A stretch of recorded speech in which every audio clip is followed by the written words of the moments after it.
pan to what's going on in the NBA because LeBron James will be at Fanatics Fest just up the road here in New York, with the big question being where he will play basketball next season. He has already said he is moving on from the Lakers, but on the list of potential next stops, Philadelphia, Cleveland, Miami, and of course the Bay Area as well. Speaking of, here was Steph and Steve Kerr on the LeBron sweepstakes. You went on a podcast and you kind of like made a pitch, maybe to sway his direction, from what I've heard. What's the pitch? Well, the Bay, we know how to win. It's beautiful weather, great golf. I know he's into that. But like you said, the USA experience that we had, the battles that we had over the years. We just know how to play basketball, and I think that he would enjoy, just the idea of what it means to finish your career the right way. How you guys doing? Good. Hey, we need to get LeBron, man. But we need LeBron. Oh, we got him. Okay, that's good. And put that on Twitter.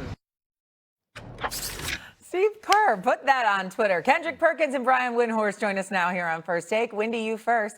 The Bay Area, they already got him, says Steve Kerr. Go ahead and put it on Twitter. What do you think? Yeah, I'm sure that's the way the news is going to come out. Steve Kerr to stoplight. That's I put it down. Let's all be out there on opening night. Why not, Perk? I'll see you there. Can't wait. I do not expect LeBron to announce where he's going today. I could be wrong. I'm not afraid of saying I don't know. Everyone's afraid of saying they don't know. I'm not afraid of saying I don't know. But I have a lot that I want to hear from LeBron today. And what I'm hoping is that I'll be able to better answer this question, Shay, after he has this discussion. Because what I don't understand, and it's very hard to handicap what LeBron might do, and I think the teams, I was in Vegas all week, and teams were coming up to me, teams that are in the LeBron sweepstakes, saying, what do you think he's going to do? They don't know. I promise you, for the most part, they don't know. And I think one of the things is because we don't know what LeBron wants. We know that he wants happiness, but it hasn't been defined. And so there's a certain level of happiness that playing alongside Steph Curry and Draymond Green absolutely delivers. And one of the things that I firmly believe, Perk, is that LeBron can fit with any team. His positional talents and ability to bend his game, he can fit with any team. The question I have that I'm hoping, and I think a lot of the league is hoping to get maybe a little bit of insight today, is what style does he want to play? Because last year, for example, he went in Los Angeles, he played alongside Austin Reeves and Luka Doncic, and he found a style that worked. He played on the wing.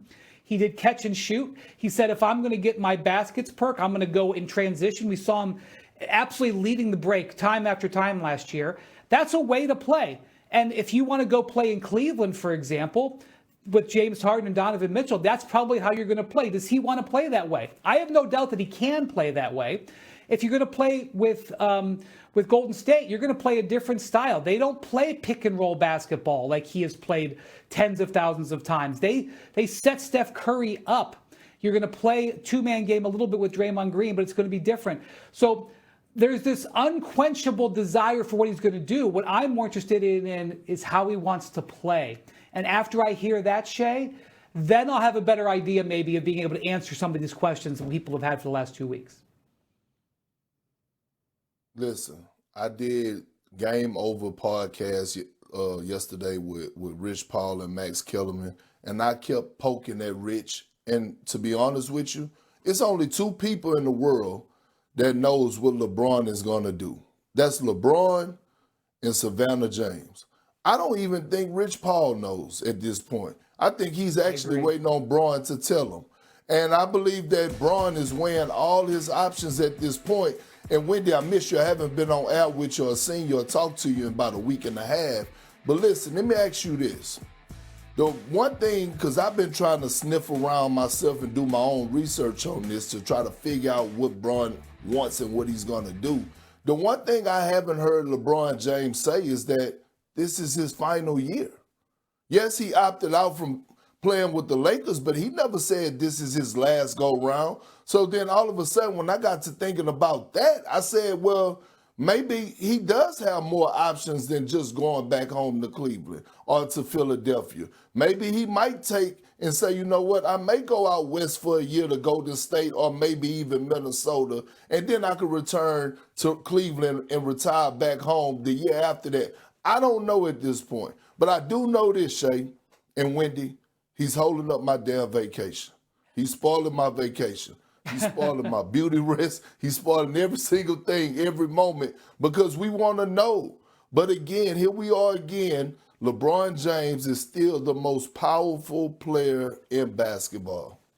Okay, so then, Perk, with that being said, what team do you think makes the most sense for LeBron James to go to this upcoming season?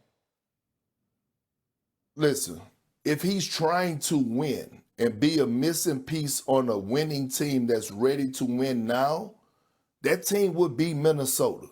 Like, just being honest, he would actually fill that void and fill that gap that they're missing since Julius Randle was traded.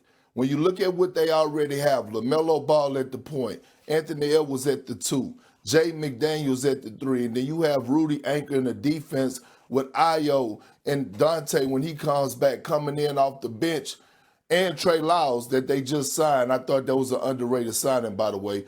But you get LeBron James to Minnesota and fill that void. I don't know if Minnesota is high on this list. I don't know if Anthony Edwards is leaving voice notes on his phone or been blowing his phone up. But it makes the most sense if he's trying to win now.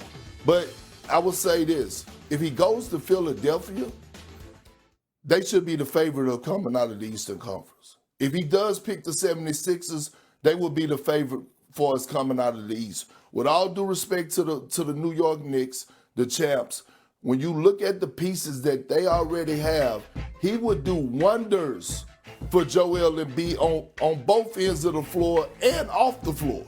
Like, when you talk about leadership, when you talk about being that guy, that floor general, and to help Joel Embiid and to take pressure and to make the game easier for Joel, LeBron also, Wendy talked about how he transitioned to being that third option guy last year to Luke and Austin Reeves when they all was healthy.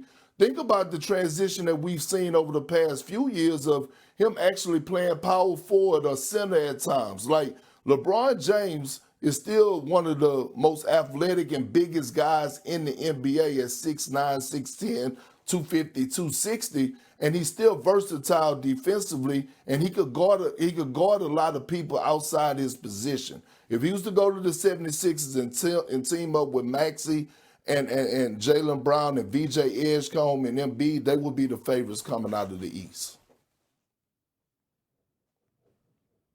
This is the thing, because I don't know how he wants to play, Perk, because I don't know if he liked playing as the third wheel last year. Because for 22 seasons, I watched him be the lead ball handler of his team, basically. Now, there were times where he, would have a little bit less, but he was the lead ball handler. That's how he always played. So when you say Philly or you say Minnesota, I see him being 3 or 4 as lead ball handler. I see, like, when you talk about him playing center or power forward, you're absolutely right. He can do it. Just, I know in the past he hasn't wanted to do it. So the team that makes the most natural basketball fit to me, Perk, is the Heat. If he wants to go play where he would go back into the role as the ball handler, Miami has that role to have him be the primary ball handler. And because they have Bam Adebayo and Giannis Antetokounmpo, they have the guys who can play the big man positions and protect him defensively, because at this stage of his career, he can have moments of good defense, but on the whole, he's not a strong, 48-minute defender. So 2 weeks ago, Perk, I didn't have Miami at the top. I was sort of not even putting them in the top 2 or 3. But the more I've looked at this and the more conversations I had, and I promise you, Perk, I was in Vegas for 4 days this week. I couldn't go anywhere where people weren't talking to me about where LeBron was going. I'm not talking about fans in the casinos. Of course they were asking me. Perk, I'm talking about the teams themselves. Not teams that didn't have a chance to get LeBron. The teams that are trying to get LeBron, okay? Because the information for the most part is coming one way. It's coming, they're giving the information to LeBron, not in there. And so these are the questions that these teams want to know. And so you say Philadelphia. I agree. It's a compelling roster to look at if you add him to that team. I also don't know if LeBron wants to play with a huge, heavy burden where he's going to play 38 minutes a night, Shea, when he's only making $4 million. You know, like maybe he wants to come in and do a lot less of a load so he can maybe play for a couple of years. So these are all really good questions, but there's so much information that is not out there that makes it very, very difficult for us to handicap it. And I know that there's this desire from the fans in the league. They want it so bad. We don't have the information. So what we would love to have from LeBron is just how he wants to play. I'll wait on the team. I just want him to tell us how he wants to play. The whole league would love to hear it. Yep, and I want to hear if this is his last year. Like, I want him to say that. I want him to come out and say, this is my last go-round. I don't care if he does make the announcement of what team he's going to join. I want to know if this is his last year. But Shay, Wendy, this is what I want to ask you. Wendy, what was you doing at the casino? You was playing blackjack? Just walking through it. That's all right, we started this conversation talking about the Warriors and a team in the West, and we ended it talking about all teams in the East. So it does feel a little bit like he would lean toward going somewhere in the East. That remains to be seen. For what it is worth, LeBron James has earned max money every season since 2014. Obviously, some of these teams would not allow him to do that this upcoming season. Coming up here on First Take, George Pickens is officially playing on the franchise tag in Big D.